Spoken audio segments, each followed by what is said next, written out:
Condo or house? It's a common question for a lot of first-time home buyers, so let's break down the pros and cons to help you make an informed decision. We will start with condos.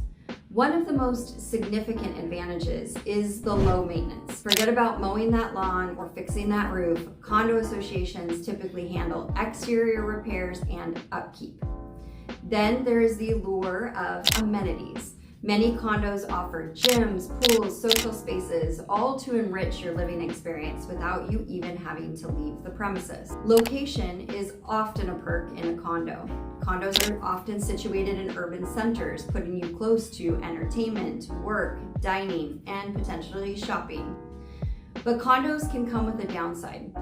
HOA fees can be hefty, and living in close quarters may mean less privacy and noise concerns. How about the house? Is it a bigger draw? Well, a yard for summer barbecues, room to grow, and the ability to customize your space to your heart's desire might be the appeal for you. With a house, there's also no sharing walls, granting you more seclusion and potentially peace. However, houses bring more responsibility.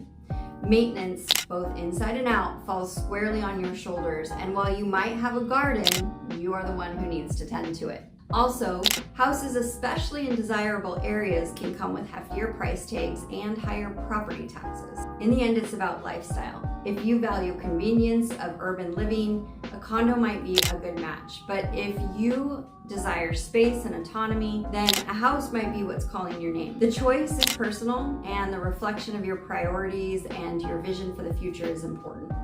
This is where a real estate agent can help you prioritize.